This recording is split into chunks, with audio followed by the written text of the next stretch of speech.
નમસ્કાર મિત્રો આમ આદમી પાર્ટીના ખેડૂત નેતા એક લડાયક ચહેરો રાજુ કરપડા કેમ રાજીનામું આપી દીધું છે?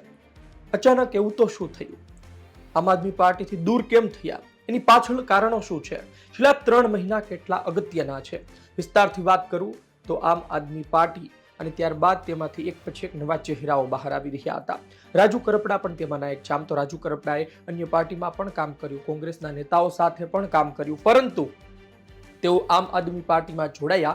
2022માં ચોટીલા વિધાનસભા લડ્યા અને બીજા નંબરે રહ્યા. ત્યારબાદ તેમની ખ્યાતિ ઘણા અંશે વધી હતી, પરંતુ એમનો ગ્રાફ ત્યારે સૌથી વધારે ઉપર ગયો કે જ્યારે કડદા આંદોલનની તેમણે શરૂઆત કરી. 2021-22માં તેમણે આની શરૂઆત કરી હતી, પરંતુ હજુ હમણાં જ તે ઓક્ટોબર મહિનામાં 2025માં તેમણે બોટાદ એપીએમસીમાં જે ખેડૂતો સાથે પહોંચ્યા, ધરણા દીધા અને ત્યારબાદ તેમની અટક કરવામાં આવી. ત્યારબાદ તેઓ હળદળમાં મહાપંચાયત કરે છે, ત્યાં પોલીસ પહોંચે છે અને ત્યારબાદ 108 દિવસ જેટલા તેઓ જેલમાં જાય છે, એટલે કે ત્યારથી ફરાર થાય છે અને આમ આદમી પાર્ટી કાર્યાલયે હાજર થાય છે.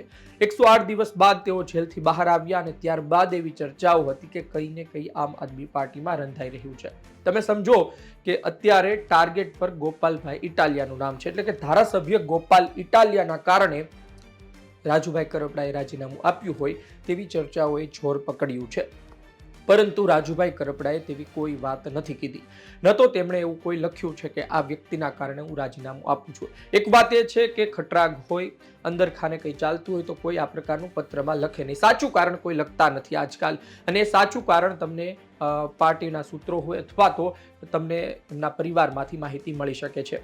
એક વાત એ છે કે રાજુ કરપડા જ્યારે જેલમાં હતા ત્યારે એમને એક વાતની નારાજગી હતી કે તેઓ જેલમાં છે પરંતુ પાર્ટી તેમના નામને લઈને કોઈ એવું કેમ્પેઇન નથી ચલાવી રહી અથવા તો એવું કંઈ મોટી સભાઓ નથી કરી રહી, મિટિંગો નથી કરી રહી કે જેના કારણે બહાર પણ રહેલા લોકોને ખબર પડે કે આ લોકો આપણા માટે જેલમાં ગયા છે.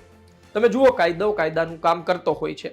આ વિચારીને કદાચ આમ આદમી પાર્ટીના નેતાઓ ચાલતા હોય, પરંતુ એ જેલમાં છે તો તેઓ જેલમાં ખોટી રીતે ગયા છે, તેમની સાથે ખોટું થયું છે, એ વાત સાથે તો સભાઓ થઈ શકતી હતી ના. ખેડૂત સભાઓ કરી, પરંતુ એમાં રાજુ કરપડાનું નામ કેટલી વખત આવ્યું?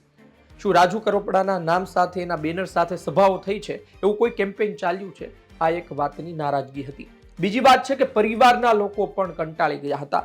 વાત તેવી પણ મળી છે કે પરિવારના લોકો સતત ઘટનાક્રમથી આટલા બધા દિવસ જેલમાં રહેવાથી પરિવારના લોકોનું પણ કહેવું હતું કે આમ આદમી પાર્ટીના નેતાઓ શું કરી રહ્યા છે, અને રાજુભાઈ કરપડા સુધી પણ વાત પહોંચાડી હોઈ શકે કે ભાઈ તમારે આ બધું કરવાનું જ હોય તો પછી અમે તમારી સાથે નથી, કે પરિવારનો સહયોગ તમારી સાથે છે, પણ આ બધું બંધ કરો. છેલ્લે પછી પાછળ કોઈ ઊભું ન હોય તો શું કામનું? અને સાગરભાઈ રબારી તેઓ મહેનત કરતા હતા, કોર્ટ કચેરીઓના ધક્કા ખાતા હતા, સતત અમે તમને સમાચાર બતાવતા રહ્યા છીએ કે જામીન બાબતે ક્યાં પ્રોસેસ પહોંચી છે, પરંતુ એક દ્રશ્યો સામે આવ્યા હતા કે જીતુભાઈ વાઘાણીને ગળે લાગ્યા હોય ગોપાલ ઇટાલિયા, ઈસુદાનભાઈ ગઢવી, આ તમામ મળ્યા હોય. ત્યારે પણ અમે તમને કહ્યું હતું કે કૃષિ મંત્રી સાથે આ રીતે મળી શકાય તો પછી એમના નેતાને બહાર કેમ ન લાવી શકાય? અને કાયદાનું કામ કરી રહ્યું છે, તમારા એક નેતાને જેલમાં નાખવામાં આવ્યા છે અને એ પણ વ્યાજબી માગ પર, તો તમે કૃષિ મંત્રી સાથે આ પ્રકારે મુલાકાત કરો, શું મેસેજ જાય? કદાચ આ પણ એક ડખો હોઈ શકે છે.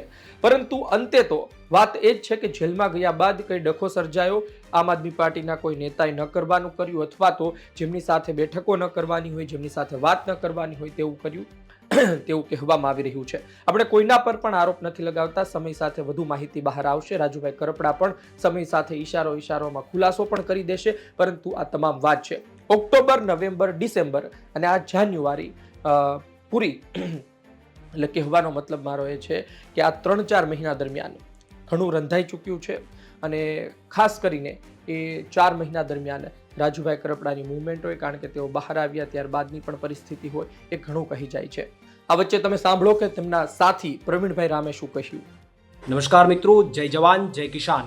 તાજેતરમાં રાજુભાઈ કરપડાના રાજીનામાના સમાચાર સાંભળીને હું વ્યક્તિગત રીતે ખૂબ દુઃખી છું, કારણ કે હળદર મુકામે મેં અને રાજુભાઈ બંનેએ ગુજરાતના ખેડૂતો માટે એક મજબૂત લડાઈ લડી, ગુજરાતના ખેડૂતો માટે એક મજબૂત અવાજ ઉઠાવવાનો અમે બંનેએ પ્રયત્ન કર્યો, અને ત્યારબાદ આ ગુજરાતના ખેડૂતોની લડાઈને તોડી નાખવા માટે, ગુજરાતના ખેડૂતોની આ ક્રાંતિને પૂરી કરી દેવા માટે ગુજરાતની આ ભાજપ સરકારે મને અને રાજુભાઈને અને બીજા અન્ય નિર્દોષ ખેડૂતોને ષડયંત્ર કરી અને 108 દિવસ સુધી અમને જેલમાં ગોંધી રાખ્યા, ખોટી રીતે અમને જેલમાં નાખ્યા.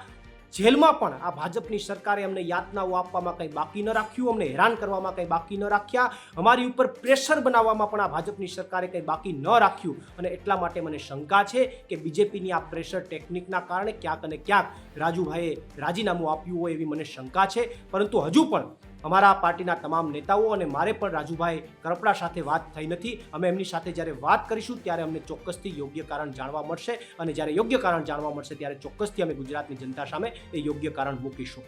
સમજી શકો કે પાર્ટીના નેતાઓ આ પ્રકારની વાત કરીને આવું હોઈ પણ શકે. ભારતીય જનતા પાર્ટી છે સામ દામ દંડ ભેદ જાણે છે અને તેમાં પણ જીતુ વાઘાણી કૃષિ મંત્રી બનીને બેઠા છે. આ રાજુ કરપડાએ રાઘવજી પટેલને એક મોટી અસર પહોંચાડી. રાઘવજી પટેલે રાજીનામું પણ એ ત્યારબાદ આપ્યું. તેઓ મંત્રી આજની તારીખે નથી અને જીતુભાઈ વાઘાણી મંત્રી પણ બન્યા. પરંતુ જીતુભાઈ વાઘાણી કઈ રીતના કેસ ટેકલ કરતા હોય છે એ ભૂતકાળના ઘણા આપણને અનુભવો છે. સામ દામ દંડ ભેદ જાણનાર આ નેતા છે અને કદાચ ભારતીય જનતા પાર્ટીના પ્રેશરથી અને મોટા મોટા નેતાઓના પ્રેશરથી પણ કંઈ થયું હોય તો પણ બની શકે. પરંતુ આ એક લડાયક ચહેરો છે, ખેડૂતો માટે લડાઈ લડી ચૂક્યો છે.